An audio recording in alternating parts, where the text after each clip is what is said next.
Okay, so tonight we have Paloma Plant, who's going to be presenting on reflecting on bird building collisions. I met Paloma a couple of weeks ago outside of Mobadi, and I felt like I was very enlightened in terms of looking at buildings. So Paloma Plant is a co-founder and project coordinator of the Fatal Light Awareness Program, or the acronym FLAP, Canada. Which is a migratory bird rescue and advocacy group. She is one of 4 full-time staff and is responsible for all public outreach and education programs, as well as coordinating more than 100 volunteers and also rescue activities for building collisions monitoring programs that FLAP has pioneered since 1993. So we can see your presentation and we can hear you. So with that, I will let you take the presentation away. And again, if people have questions, type them into the chat and we'll address them at the end of the presentation. Thank you very much, Marlene, and thank you for having me back. I was part of the Nature Guelph series speaking a few years ago, and actually at the time they were in person at the Arboretum in Guelph.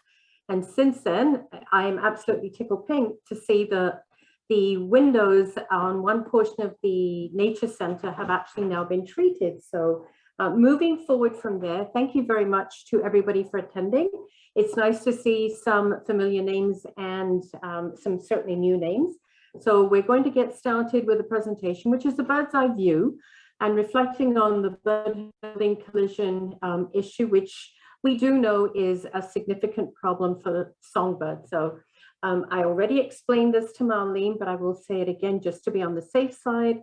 I do have a very large, loud puppy, and I also have a very loud, rather obnoxious parrot, both of which you may decide to say something during the performance. So I hope, I'm just giving you a heads up, if there's screeching in the background, it is not me. So I will continue with the presentation. Welcome to FLAP Canada, the Fatal Light Awareness Program. We have been doing this for actually 28 going on 29 years. We're the first organization in the world to document the problem of bird window collisions, and not just document the problem and do the rescues, but to find solutions, not short-term solutions, but long-term solutions, so that this does not continue. And some of you I know will have already seen portions of this presentation. I hope I've changed it up enough that it will still capture your interest. But FLAP has a number of different programs and initiatives, and our mission statement is to protect migratory birds in the built environment through a number of these programs. So whether it's guidelines, policy, standards development, advocacy and education, data collection and research, or the rescue and recovery of birds, all of these combined make up the heart and soul of what FLAP does. And because of that, we've not just done the rescue and rehabilitation, but our programs have now expanded to include BirdSafe for commercial structures. We have a community science-based global bird collision mapper, which I will talk about later on, as well as global bird rescue, I will talk about later on. We have a program for schools called Birds in Your Hood, where we go to the, well, pre-pandemic, we would go to schools, we would give a presentation, and then take the students out into their neighborhood to see what was passing through at that time. And from that, we would also generate an eBird report so that the students could feel that they are part of the scientific community as well. One of our more recent initiatives is now called the BirdSafe Campus, where we are working with different campuses across North America, other post-secondary institutions, again with the same mission in place to try and protect birds in that type of environment. And for many of the campuses that we work with, they are old campuses, but new construction has posed a serious threat to birds there. Let's talk about the issue. There are 2 issues. One is issues at night, and the other one is with windows. And the lights at night are a problem for our birds, but more importantly, windows are an extremely dangerous environment in terms of reflectivity or transparency. And what we need to do is, let's talk a bit about FLAP and the volunteers and our programs. So our volunteers, we have over 130 volunteers, active volunteers. Not all of them do patrols, but we do go out during the migration season, both times, mid-March to around the end of May, beginning of June, and mid-August to around the middle of November. It's all bird driven and activity driven. So our volunteers are out pre-dawn and post-dawn looking for birds that have collided with windows. And we do this 7 days a week for the 2 migration seasons. For our volunteers that do the patrols, it's kind of a good thing and a bad thing, because we're extremely active for a good 6 months of the year. But on the flip side, we get 6 months off as well. So it works out both ways, but we do document both the recoveries and the rescues. We're always looking for birds that should not be there, that look injured or look stunned. And of course, most of the birds that we are working with are the migrant species. And if you see a stunned migrant anywhere that's down on the ground where it ought not to be, or you see a bird that has a broken beak or another kind of injury, our volunteers are trained to go and do their best to rescue them and get them to rehab. Live birds are kept in paper bags. Each bag contains 1 bird. The bags themselves are porous and not wax lined. And this allows the bird to breathe quite easily. And once they have been picked up and placed in their paper bags, wherever possible, they are assessed by a trained person. And then from there, it's determined whether or not they will go to rehab for additional assessment and care, or some of the few, very, very few that can be, will also be released. Birds that are deemed releasable are released in appropriate settings to their species. Currently, many of the species that we are finding in Toronto we are seeing the late migrants. So I'm assuming a good chunk of the people on this call are birders. So we are seeing a lot of the juncos now starting to come through, many of the late sparrows, the fox sparrows. Of course, the woodcocks are one of the last migrants to make it through before the winter sets in. And wherever possible, we will take them to the most appropriate setting for them, which would be down by the lake and as far west as we could possibly get them. If there was a way of getting these birds right to Costa Rica and South or Central America, I would be the first person to volunteer for doing that, but unfortunately we have to let them do it on their own, but we can help them as much as we possibly can. Birds, again, sometimes when they are released, they take a little bit of time to orient themselves, because you have to remember the thought process for these birds. They've been flying, they've hit a window, they've come crashing down, someone's put this net on them, they've been picked up, they've been sprayed with arnica, they've been looked at, they've been given other treatments or some supportive food if necessary. They've been put back in their paper bag, and then all of a sudden they're out in the open. And it does take a little bit of time for that thought process to register. Some of them do need to get their bearings before they take off. Some of them will just shoot out of the bag, and it's the blink and you miss them type of environment, which is always the best kind. But this hermit thrush did take a while before he decided, okay, I like the looks of where I am, I'm going to take off. Unfortunately, about 60% of the birds that our volunteers recover will be dead. They will either die immediately from crashing into a window, or they will die soon after because of their injuries. Of these birds, all of them will end up at the Royal Ontario Museum, which are then used almost in a second life, so to speak. And that's not said in any flippant way. But what we want to do is get as much use out of these birds as possible. So they are used for artistic purposes. They are used for swapping with other museums. They are used for research, a number of different research projects, not just by the museum alone, but also by biologists, zoologists, planners, environmentalists. Many of these birds will end up in wind turbine studies. And some of the very, very rare ones, and unfortunately we do pick up rare ones, will also end up as part of the museum's collection. And of the birds that we have picked up, we have 173 different species in the 28 years that we've been doing this. The last species that we picked up was last year, which was a horned lark. We'd never had one before. And it's not a number that we like to see rise, but of the species that we have found, the smallest has always been the ruby-throated hummingbird. Largest, surprisingly enough, have been either the double-crested cormorant or the turkey vulture. Take your pick, whichever one you want to see is the largest, but in that space, there's been ducks, there's been birds of prey, there's warblers, there's sparrows, there's so many other birds, and it's a staggering amount of species. And quite frankly, many of these species are already challenged in the natural environment, and they really cannot afford to lose any more of their kind. The birds are also used for education purposes. So once a year, our annual bird layout event, again, pre-pandemic, we would host this layout at the Royal Ontario Museum and invite members of the public to come in and have a look so that we can talk about the issue. And if you have 5 or 10 or 20 birds in your hand, it is sad.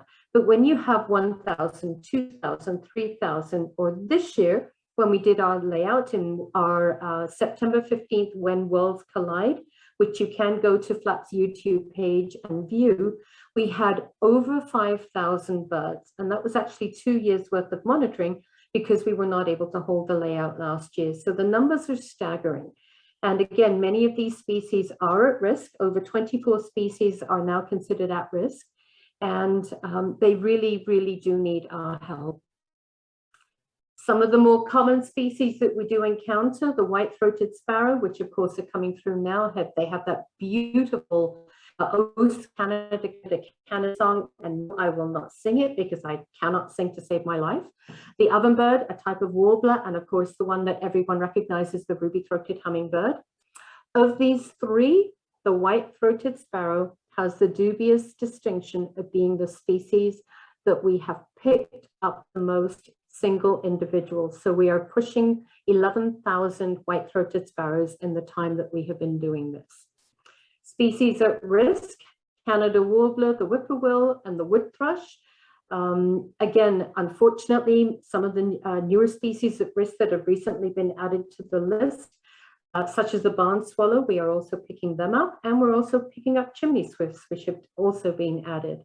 And again, many of these species are already challenged, whether it's through habitat loss, neonicotinoids, whether it's cats, and of course, cats are the #1 killer of wildlife.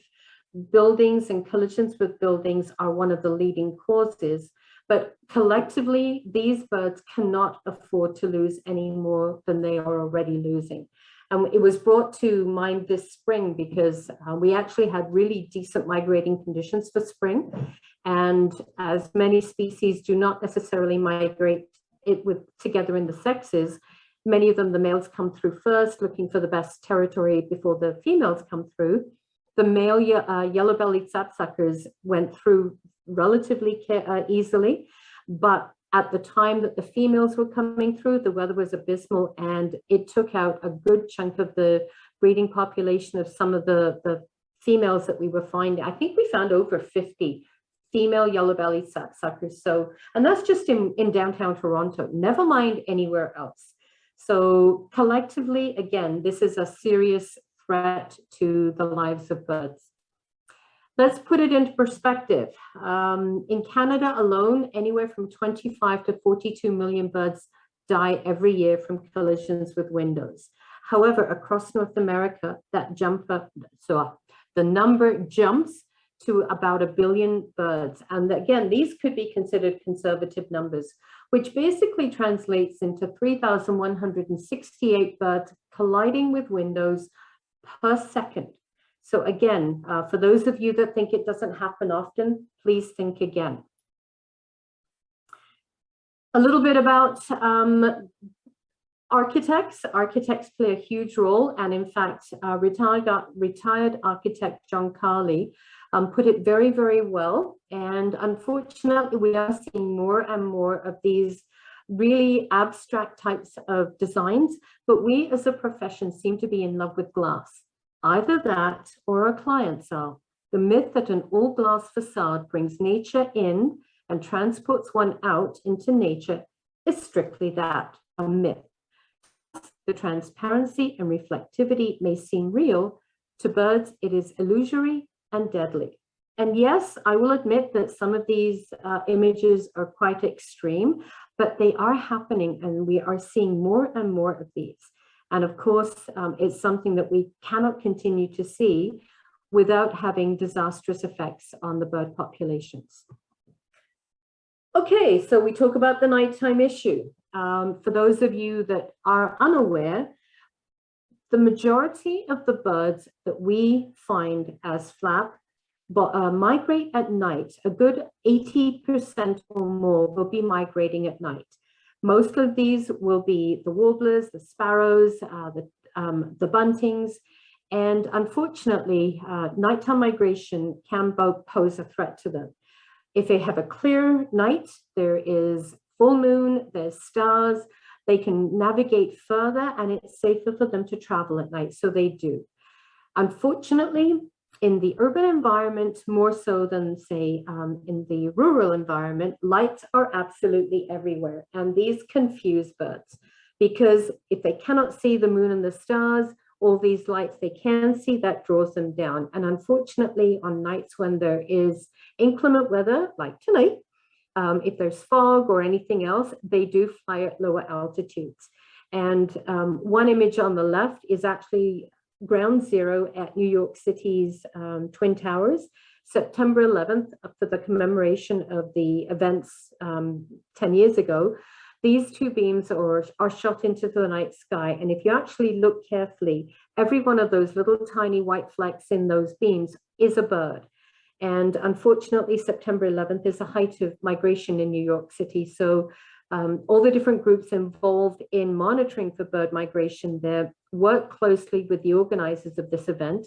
And as the numbers build up, they will actually turn the lights off during the night and allow the birds that are trapped in those lights to leave. And then they would turn them back on again. So collectively, again, this is teamwork at its best, but this is happening in many, many other places, not just in New York City. Communications towers on the bottom right are also an issue and have often accounted for massive die-offs all at once. The night issue, the lights issue is significant simply because the built environment is all lit up. Guelph is not as bad as, say, Toronto or some of the other more densely populated urban centers, but I do notice a huge amount of growth in the Guelph area, not just in the residential component, but also in the commercial component as well. But when lights are in place, if there's a lot of spill light, meaning the lights are pointed in the wrong way, then that can actually pose a threat to birds because you've got all the different things that are pointing where there's really nothing there. And unfortunately, that is always a threat. So if you are doing something with lights, pointing them downwards is a safe way to do it. And you can see all the areas, and I know in many cases it's more for safety, but again,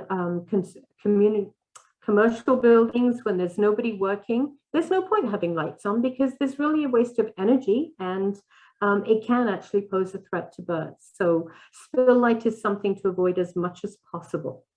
Not just in the lighting component, but the buildings themselves. And I know this is also an extreme, but cities where they have really tall buildings that are lit up just for the aesthetics of the building have been known to have massive die-offs as well. And it's really something that we don't recommend doing. Turning the lights off anytime after 10 o'clock at night until about 6 o'clock in the morning, which is when most of these birds are migrating, can save hundreds, if not thousands of lives on any given night. So we really are working as much as possible to get this changed.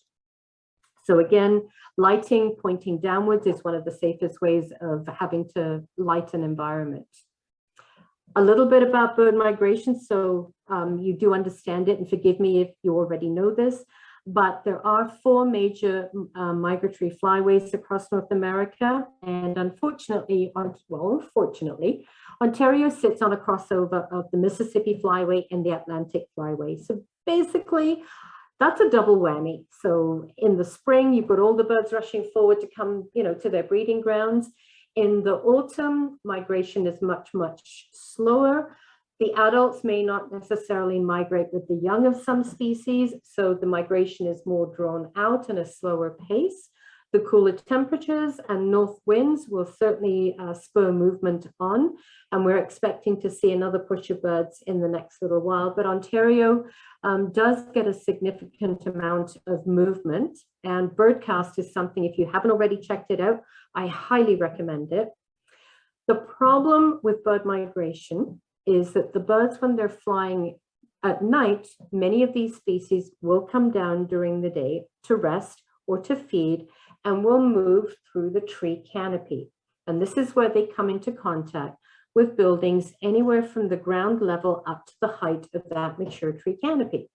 So if you look at the species listed here, you've got hummingbirds at the lower levels. The higher up you go, the different species that are there. And in Ontario, the height of the mature tree canopy could be anywhere from 16 to 20 meters. You could go out west and you've certainly got much taller trees. But if you are looking to do something with windows, you need to address them to the height of the mature tree canopy. For hummingbirds, of course, most of the areas that they're drawn into would either be to feeders, or because of all the beautiful plantings that we have, whether they are begonias or geraniums or any of the other types of flowers that draw them in. Hummingbirds are one of the species that are extremely vulnerable to window collisions. So if you live in a 50-story building, don't think that, oh my God, I have to treat all 50 floors. You don't. Ideally, you should be treating to the height of the mature tree canopy. Reflective properties of glass are extremely dangerous to birds. And again, this is mostly during the day. Daytime collisions are more numerous and more lethal than the nighttime collisions. And this is the biggest challenge as an organization we have had to face in all our years. However, it's not just the reflective properties of glass, it's also the transparency. So whether you're dealing with curtain walls, adjacent corners, or something that we are seeing so much of nowadays, the transparent railings, all of these are a serious threat to birds. And if you don't do something to put a marker or make that glass visible to birds, birds will continue to die at an alarming rate. What's the problem? Well, the biggest problem, of course, is that glass is absolutely everywhere, whether it's our homes, our cottages, it's on condos, it's on our transit shelters, it's on vehicles and our noise barriers. It's also in our workplace. And the biggest problem here, aside from the fact that glass is everywhere, birds cannot see the glass. All they see is either through the transparent window or they see the reflected image of the habitat that they just left. And they don't realize that there's a solid piece of material in their way as they're flying. Again, to put it in numbers, tall buildings would pretty much only account for 1.7 million, give or take. Low to mid-rise and houses and cottages cause the bulk of collisions. So this is again where the height of that tree canopy is so important. And if you can do something with that in terms of window treatments, you don't know how many lives you would be saving, because quite frankly, most window collisions will go unnoticed. And that's simply because people aren't there or they don't hear it, or if something does happen, very, very quickly, that bird will be taken away. And I have to say, if there's anything good that's come out of this pandemic, it's the fact that people have now been realizing for the last year and a half what FLAP has been saying for the last 28 years, that people's homes are killing birds. And that's simply because we've all been working from home. We've been there, we've heard the collisions, we've seen the collisions. Products that actually are effective are flying off the shelves simply because what we have been saying, people are now realizing. If it happened when they were at work, the birds are long gone before they get home. So they really didn't realize this was happening. And I've always said, if bald eagles hit buildings or windows at the rate that hummingbirds hit windows, we wouldn't be having this conversation, because quite frankly, this issue would have been dealt with long ago. Because if a bald eagle hits your window, you and everybody else around you is going to know about it. Okay, so we know what the problem is. You need to know what the solution is. So we need to know what doesn't work so we don't waste our time and effort and energy on something that is totally ineffective. So the plastic owls are really useless. Noisemakers, they don't work either. And this was something often used on golf courses. The Hawk decal has always been that go-to solution that people have said, okay, well, you know, it's a hawk, they're going to be afraid of it. And I'll be honest with you, anytime I see this on someone's window, I know that that window has had a bird collision, because it's almost like a neon sign or a red flag to any flat volunteer to say, okay, they've realized they have a problem, they have not done their research or their homework, and this is what they've put up. However, most times when a decal is put up like that, it's generally one, sometimes two. That does not work. First of all, the birds don't, they're not as stupid as you think. They know it's not a real hawk. They're not going to collide in the area immediately where the decal is. In order to be effective, this product would have to be applied like this. And I'll be honest, I have yet to see a window that has ever done that. So that's not going to work, but you need to know what does. So the bird deterrent technology evolution, it's got a long history when it comes to the different research, but science has shown that minimum would be the 2x4 rule. So 2 inches vertically, and then 2 inches horizontally, in this, and then 4 inches vertically, or you can go 2x2, even better, simply because some of these small birds, like the kinglets, the creepers, the chickadees, and the hummingbirds, they're very adept at flying through small spaces. And if you have a very large space, they'll just figure they can fly right through it. So the 2x4 rule or the 2x2 rule is what would apply. And the best way to do it is you always place a marker on the first surface. That is the most effective way to do it in the contrast and density. Surface 1 of the window, which is the exterior surface, is where all the reflection occurs. So the back of that one pane of glass is considered surface 2. If you happen to have double glazing, you've got surface 3 and 4, and so on, depending on how many panes of glass you have. The best way I can show you why it's important to have the marker on the first surface is if you look at the image on the left, this could be your home 10 o'clock in the morning. You can look through, it's a transparent window. There's really nothing there that would attract a bird towards that window. However, as the light changes and the sun moves across the sky, that transparent window in the morning, by the afternoon, could look like this. And if that's the case, once the window becomes this reflective, in that small, pardon the pun, window of opportunity, that is when that window is more likely than not to have a bird colliding. If you put markers on the exterior surface, the light should not affect the marker no matter what time of day. And for birds, they have more rods and cones in their eyes and have a greater UV spectrum than we do. And that's simply because we just don't have it. But if you look at the bird on the right, this is typically how we would see a myna bird. The image on the left is how another bird would see one too. And some of the species, such as blue jays, to us, they kind of look all the same color.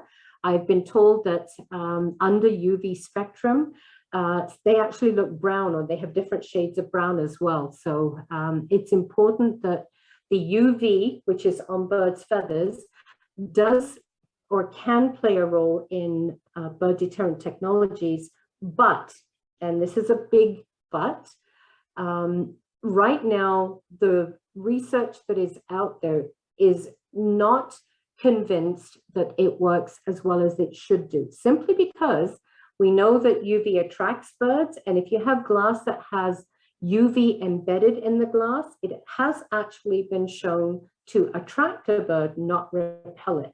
And I know at some point in the future, we're hoping to see windows where there is some form of technology on the glass that we can see right through. We don't see what it is, but does pose a visual barrier for birds. We're not there yet, but we think it will happen given the future. To summarize, to ensure marker efficiency, The pattern must meet the 2x2 rule maximum and should always be applied on the first surface. And we're talking about the 20 to 40% wavelength for the UV. Now, let's talk about bird-friendly guidelines. The city of Toronto was the first city in the world to actually publish bird-friendly guidelines and make them mandatory. Since then, we have seen many, many cities across North America do just that, whether it's Calgary or San Francisco, or it's Markham, Houston, New York. Many other major urban centers are now publishing their own guidelines. The latest one to do this is the city of Ottawa in September 2020. Most of these, or many of these, are actually voluntary measures. They are not mandatory. The city of Toronto's were mandatory. And in fact, the Toronto Green Standard from 2010 onwards does dictate minimum standard, which currently is not effective enough. They do second surface, and it's 10 by 10, which is really a space that most of the birds that we actually find would quite easily navigate through.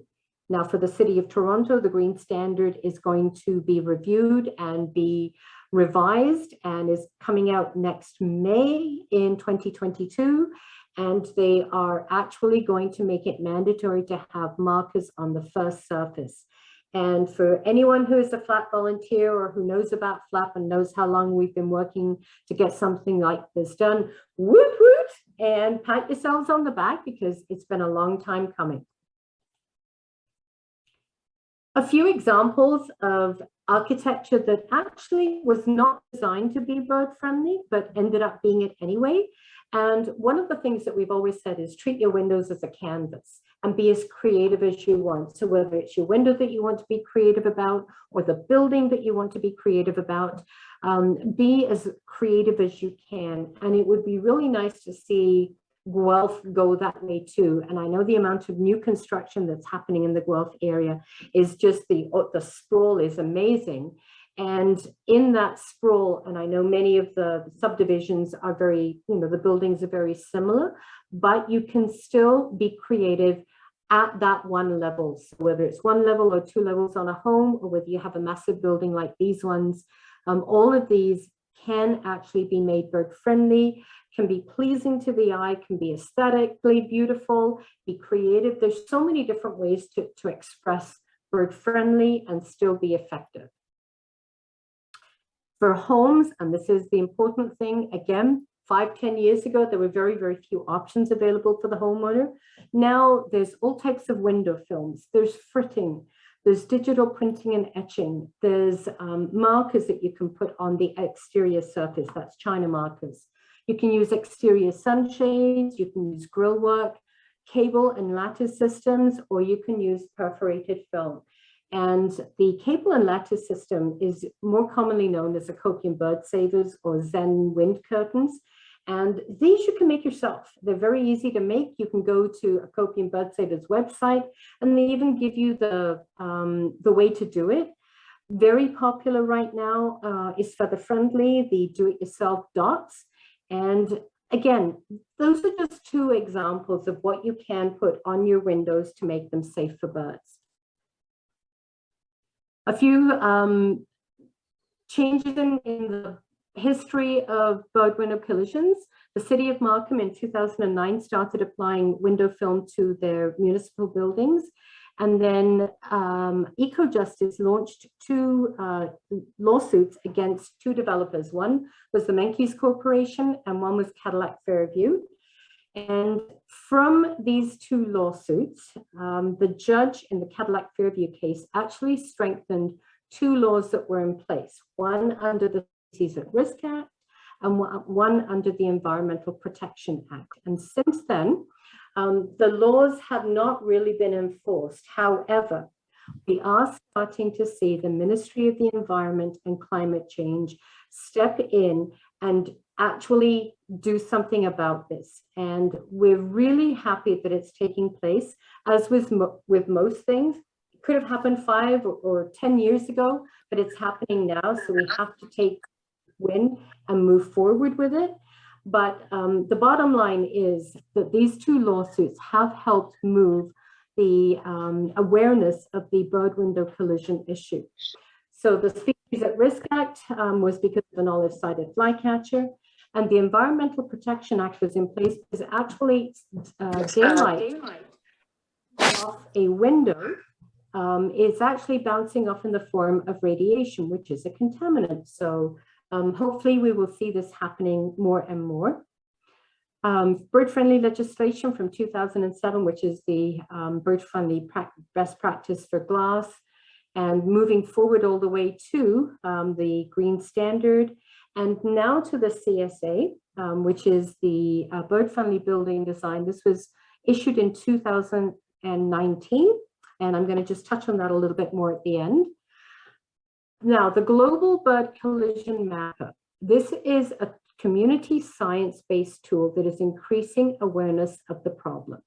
And why we've had this in place, if you look at the number 69,070, that number I got off the Global Bird Collision Mapper this morning.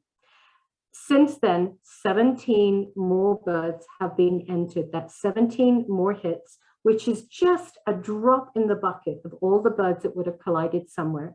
But if you continue to increase the awareness of the problem, and any bird strike you see anywhere in the world, you can enter that collision into the mapper. As you can see, just for North America and Central and South America, some of the numbers there, the bulk of the reports are certainly in North America, but we are starting to see a lot more entries.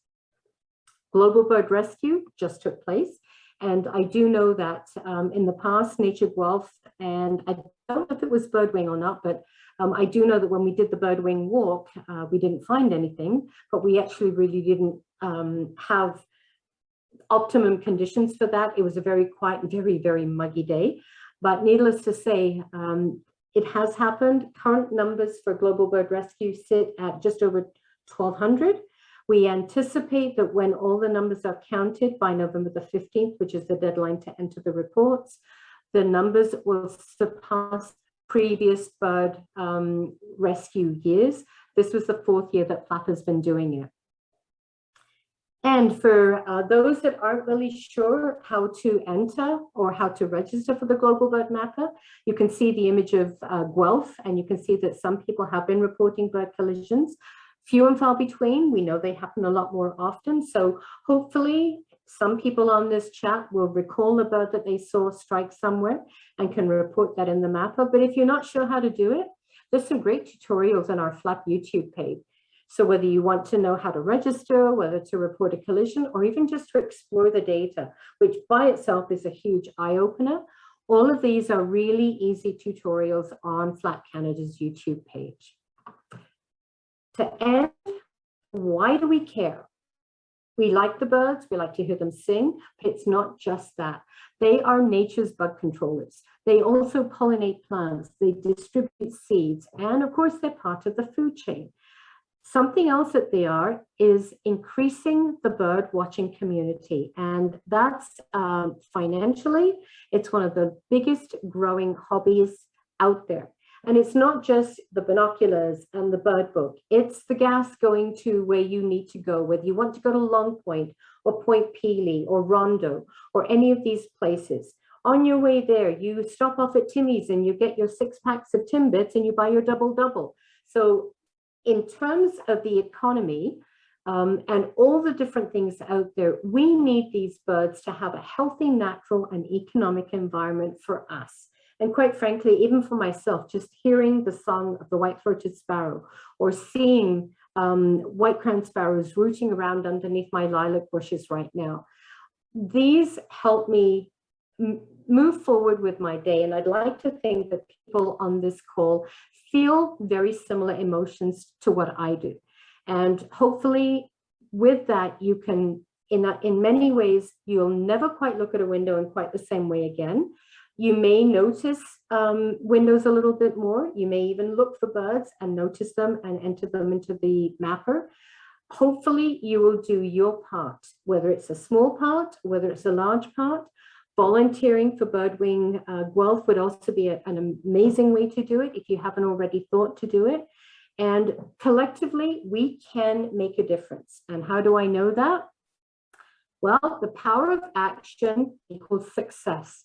And for us, I have to say, as a flat person who's been around it for a long time, the Toronto Dominion Centre in 1993 was where flat was first hatched.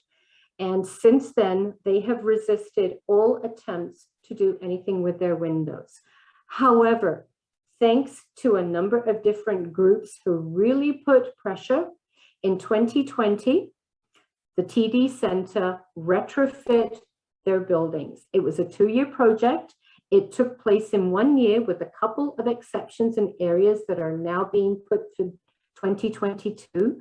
But I have to say, no mask in the world is big enough for when I walk by this center and see those dots, the smile on my face is yay wide. So this has been in part because of all the help that we have received along the way. Our volunteers are our eyes and feet on the street, and they are the ones that diligently go out there every day during the migration, document these birds. They rescue where they can, they recover where they have to. But the bottom line is, without them, this would not have happened. And it's not just the Toronto Dominion Centre that was a retrofit. This particular location is at Yonge and Eglinton. It's only a 4-story building, but it was brutal for birds. They approached us, we did a building assessment, we determined which sides of the building needed to be addressed first, based on the numbers that were in the bird collision mapper. They treated the east side of the building and they treated the south side of the building. And one of our long-term volunteers who years ago said something that will always stick with me, I want to kicking up birds for the rest of my life. This year in September, emailed me to say, in the time that I have been patrolling in September, for this year on the east side and the south side, I have not found a single bird. The same period last year, she had 57 and they were all dead. So this shows that if you put an effective marker in the right way with the contrast and the density and the first surface, it will work. And if anyone is ever in that area and wants to look at 20 Holly 40 Sudan and go in and say to them, yay, the building is now bird safe, please do, because they need to know that their actions did not go unnoticed. So the power of action in this case is huge. And I have to say, in Toronto, we are seeing so many more retrofits all over the place that honestly, it's wonderful. It makes our collective hearts sing. Will we stop patrolling? Absolutely not, because you need to know that those are effective by doing post-treatment monitoring. If you don't do that, you will have no way and no baseline to compare. Going back to the CSA briefly, Chris Glover, MPP in Toronto, recently put forward a motion in the provincial legislature to get the CSA bird-friendly building code adopted into the provincial building code. If he moves this forward successfully, it should be a non-partisan issue. That means that municipalities will have to incorporate the bird-friendly standard within the building code. This, again, is big, folks, really, really big. So breaking news, it's wonderful. Please go to Chris Glover's website, sign the petition, make your wishes known that you want him, you support him, and please talk to your own MPP and say, look, you don't have to be conservative or liberal or NDP. This is about birds. So please, do your part if you do nothing else. And on that note, I'm going to say thank you. We are, as most people, on YouTube, on Twitter, on Facebook, and on Instagram. And Marlene, I'm sorry if I went over, I apologize, but thank you very, very much for paying heed this evening. And there's a few questions I can see, so I'm going to stop sharing and I'm going to let Marlene take over. Yeah, thanks, Paloma.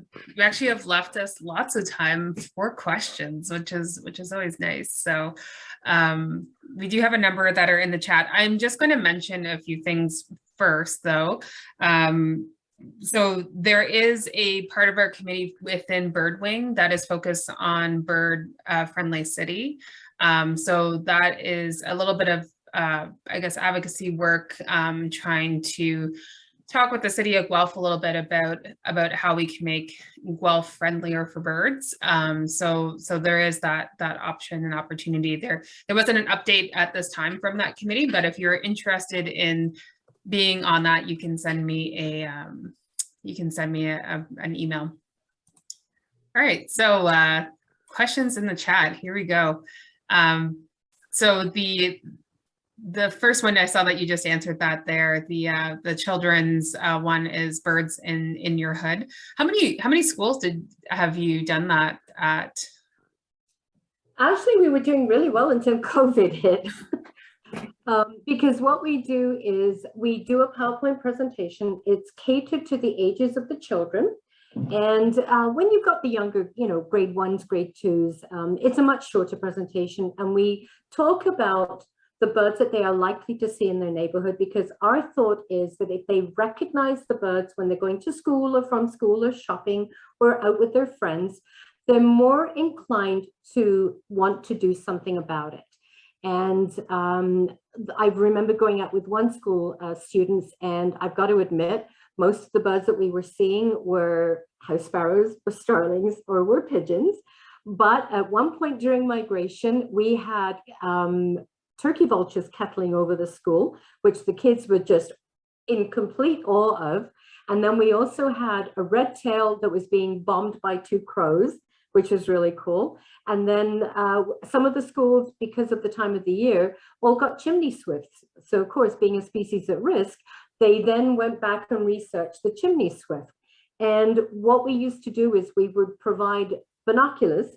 So the kids would all take turns with the binoculars so that they could actually see. And yes, you find, they're looking at the binoculars at each other and their shoes and everything else. But in there somewhere, there was a lot of interest. And we tried to make it catchy by saying birds in your hood, just because that's where we wanted them to focus. And some of these schools were on migratory routes. One student actually came back, it was a return trip that I did. They came and told me that they had seen a woodcock. So they would not have noticed that woodcock under a hedge had we not done the presentation. So we had a huge amount of positive feedback from the kids, and it was all ages. So it was fun. Yeah, sometimes it just takes a little nudge of hey, observe the world around you, and then that can get people hooked pretty quick into birds. And again, we actually did some virtual presentations in the pandemic, and some of the schools, we had a lot of diverse backgrounds, a lot of new Canadians, so they weren't really into the birding component, but we got them looking at birds from their balconies or from their windows. And the kids would actually draw what they had seen. And some of the things that they came up with were absolutely gorgeous. So it was really cool. I was very impressed with the students. So the next question here is, what are some of the rarest birds FLAP has recovered? And by rarest, they mean a vagrant. So maybe something that's unexpected to be coming through Ontario. Painted bunting. We had a painted bunting in Scarborough many years ago. This was actually before my time, and I'm not taking any credit for it, but it ended up at the ROM, and I'm trying to remember who actually ended up noticing it, but a bag of birds went out for some project, and thankfully the person who took the birds noticed that it was, I believe, a young female painted bunting. That one is now part of the ROM's collection. I'm trying to think, we've had it's not a vagrant, but we have had a shrike that was right in downtown Toronto. Now you've got me thinking. So I think those two right now do stand out. We've not just had vagrants, we've had escapees, we've had budgies, cockatiels, canaries, we had a rosella one year. All different, different kinds. And it's always odd when we find ducks. We know mallards do live in downtown Toronto, but we've had long-tailed duck, and we've also had, I think, we had wood duck too. Again, not vagrants, but yeah, the painted bunting was probably one that really pops out. Yeah, that definitely would. So the next question here is, why did the weather affect migration of the female yellow-bellied sapsucker? So, because at the time that the females were coming through, we had bad weather conditions. So because these birds are migrating at night, we had a lot of fog, a lot of mist, and the birds were having difficulty navigating their way through the built environment. When the males were coming through, they had clear overnight conditions, so they managed to fly much higher, and they moved a lot quicker. And my voice is going, so excuse me, but yeah, it happened to be that when the females were coming through, it was a bad patch, and it was just horrible. And the downtown area, I mean, if you go to the bird collision mapper, again, explore the data, you can click on the different hotspots and clusters and look at the variety of species that come through downtown. So many people go to Long Point or Pelee or Algonquin Park, or even right down on the lakeshore to go look at all these birds. You can stand in David Pico Square, or you can stand at the corner of Bay and Front. And if you're looking, you'll see so many of the birds that you would see down on the lake right there. And unfortunately, how you see them is not always the way you want to see them. But you can, in winter, you've got wintering white-throated sparrows, hermit thrushes, you've got song sparrows. And there's one particular building in 2018 that we know that now more and more robins are wintering in Southern Ontario. For the month of February, there was 29 calls from this one building to come and pick up a dead bird. And it pretty much wiped out an entire flock of wintering robins. Of those 29 birds that we went out to pick up, one was alive, 28 were dead.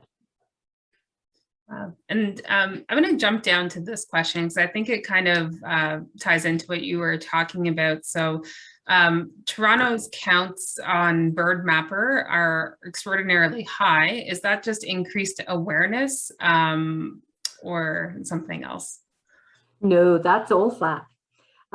We did a big data dump so our data from 2010 onwards was so that people could see just how many birds we have been recovering or rescuing. We did a data dump, and there's actually birds missing from that dump. So the number will go up once we figured out which ones are missing. What we're trying to avoid is duplication of entries. So yes, it's not because Toronto gets more collisions than anywhere else. It's because we have been the ones doing it for the longest time. If you go to Chicago, or you go to New York, or you go to other places that have not been doing this for long, you will see those numbers going up. We're getting more birds being reported in Costa Rica. We're getting birds reported. There's a group of birders in Berlin that joined the Global Bird Rescue for the first time this year, and they've been continuing to report bird strikes in Berlin. We've had reports from Australia and New Zealand. We had our first report from South Korea recently. And again, it's a slow, steady trickle. It sounds terrible, but once the floodgates open, this tool, and yes, I know there's eBird and there's dBird and there's iNaturalist and all these other different databases that are recording bird strikes as well. It would be nice to have them all in one central database so that people can collectively see the numbers, and they will never, ever, ever see, the up to 1 billion birds a year. They will only see what people find. The ones that aren't found are noticeable by the fact that they're not being reported. We just know that they do happen. And whether you find a bird, or whether you find just a clump of feathers, or whether you actually see a ghost imprint or a dust imprint on a window, you know something has happened. Yeah, I think when I met you a couple of weeks ago, you had mentioned too about scavengers coming in and taking birds away before we'd be able to find them. So if you are looking for birds, I think at that time you'd recommended to to go in the morning before, or early enough that scavengers haven't come along and taken those away. Well, I will say, I'm guessing most of the bird collisions that happen in Guelph or the Guelph area are going to be daytime collisions, because there's nowhere near the amount of tall buildings that, say, Toronto has. But for example, and I'm going to name names anyway. The River Run Center is one location that, I mean, if you look at the one side of it where you've got the river, you've got that one section just around the corner from there, and I'm not very good with my north, south, east, or west, but there's one side of that building that has had a fair number of birds reported. And again, unless you happen to know what you're looking for, or you purposely go out and patrol a specific area for a regular amount of time, these are all incidental reports. And they're nowhere near as many as if you were consistent. And the one thing about the Global Bird Collision Mapper is, if you do actually go out and patrol at a building, there is always the option to enter no birds found. So if you don't find something, it's a good thing, but you should also report that no birds were found, so that the converse side of that is, if you do find something, you've got something to compare how many times you've gone out versus how many times you've gone out and found nothing or found something. And so this is one thing that was a mapper upgrade recently. And we are starting to see a lot more zeros in there, and especially in Toronto at buildings that are now retrofit. It's so good for us to see the zeros, because we know that the retrofits are working. Yeah, and so this this next string of questions, actually, I'm going to ask this one really quick first. So birds in the hood, would it come out to Guelph, or the website just says GTA for birds in Well, seeing as most of the birds in your hood presentations are yours truly, yes, I would definitely go to Guelph. It's so nice when they're closer to home, but we will go usually 1 to 2 hour drive, depending on where the presentation is. And again, we can do them virtually too. So yeah, we absolutely, Guelph is nothing. Okay. So now I'll come to the next string of questions. This will be a little bit more about, I guess, municipalities. So in terms of how receptive they are to implementing bird-friendly guidelines. And is that getting better with time?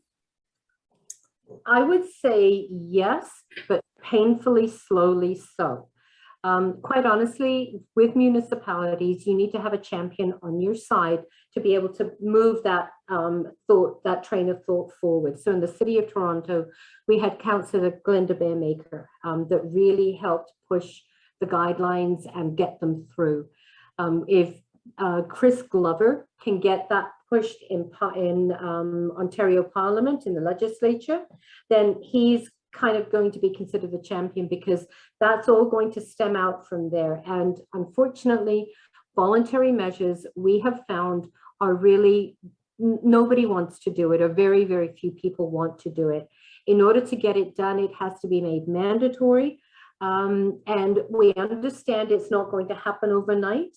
And we know that retrofits could take some time, but we think it is a way of the future. And especially we are seeing this building up momentum across Canada, which is lovely to see, because for the longest time, cities in the US were actually joining the bird-friendly movement sooner than Canadian cities were, but we are getting significant help from places like Safe Wings Ottawa or the Calgary Migratory Response Species Team, and I probably got it backwards, so apologies to Kathleen and her team, but we are seeing more and more Canadian cities get on board. There's a group out in Vancouver, there's a group in Winnipeg now doing it, there's Birdwing in Guelph. So we are seeing this bigger input. There's also a very active group in London as well. And we are seeing more and more people get involved, because quite frankly, there's no need for these birds to continue dying. There's absolutely no excuse and no reason not to do something. And that's the biggest push we have. And we cannot rest until the environment is completely bird safe for them, which we know is not going to happen overnight. But I have to say, from FLAP standpoint, 2021 has been just a massive good news from that standpoint. And the goal is not to have to go out and rescue and recover. The goal is to have windows already made bird friendly, so you don't need to do that. Yeah. And so I'll ask these last two questions. So I guess is there a way to extrapolate total estimated deaths in a given night based on the number of birds that are collected by volunteers? There is. Actually, we did a study with a Canadian Wildlife Service biologist. He's a local guy, Chris Wadellis, and he came out with flat volunteers for a certain period of time. It was a searcher and scavenger efficiency study. And based on the number of buildings, the number of times, and the number of birds that were found or through the scavenger program, I believe his estimates were flat volunteers found approximately 13% of all birds that would have collided with windows in Toronto. And the average estimate is conservatively based at 1 to 10 birds per building or per structure. So no matter how big the building is or how small the building is, anywhere from 1 to 10 birds could potentially collide. And yes, not every window is a bad thing, and not every building is bad. But if there's consistency at some of the buildings, plus the sporadic hits at other buildings, that's where the numbers do start to build up. And which is why entering reports in the Global Bird Collision Mapper will help either validate or will help show whether or not a building should be further looked into for possible treatments, or maybe doesn't warrant it. So, you know, if your building is assessed and is considered bird safe, then use it, promote it. Why not? Yeah. Did that answer the question, do you think? I think that answers the question. Yeah. Okay. Yeah. Thank you. Yeah. Thank you. Yeah. And so, so last question here is, I guess more, and I think you covered this maybe briefly, but I'm going to ask it to make sure that it is the right answer. But is there a specific event that prompted you to found FLAP Canada? I used to work at a large humane society in Toronto, and we had a wildlife rehab department, and we would be getting people coming in with all different kinds of songbirds.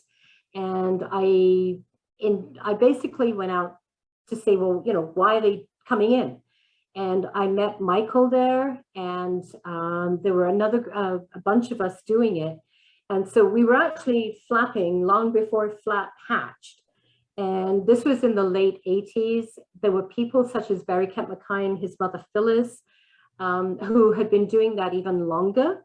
And they had brought it to our attention. And honestly, you could go out and seeing the street cleaners shoveling the birds up, whether they were live or dead, really got to me. And from then on, it's, I'm sure my husband will probably back me up on this, but say I was totally hooked.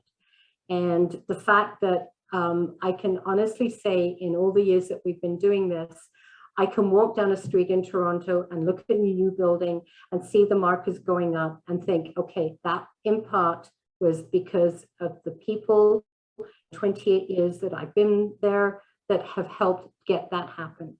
And it's kind of a legacy, and it's a very, it's a bit selfish, but I'm glad that I could see it, because I know that I've helped something moving forward. And there's going to be the next generation of people doing this.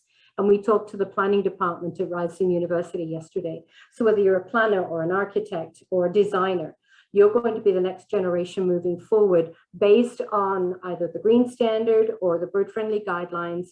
And you are doing that because of the work that FLAP has done, and other groups, not just FLAP, but it's such a really, really good feeling. And I'll never get over saying that, because I never thought I would ever be able to say that, especially for the TD Center. That is just like awesome.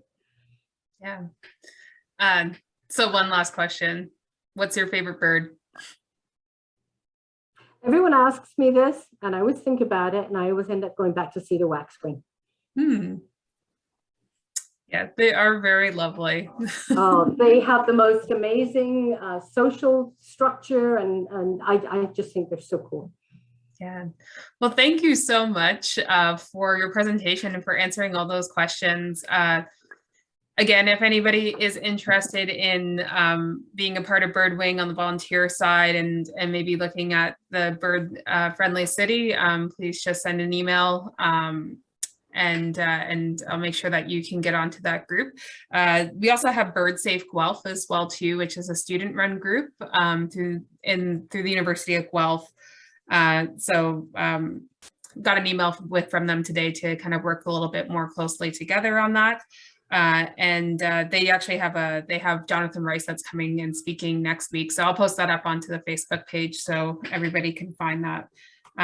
But if people want to know more about FLAP, there's a website and everything. I will post, or there's Paloma's email address in the chat. So yeah, I'm sure people can reach out to you, Paloma, and if they're interested in volunteering with FLAP. Yeah, I guess in terms of Guelph, we probably can make a little bit more of an effort to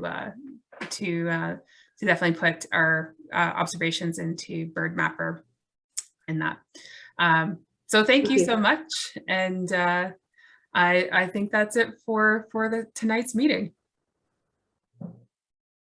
Thank you, everyone, for inviting me. Yep. So have a lovely night. Good night, everyone.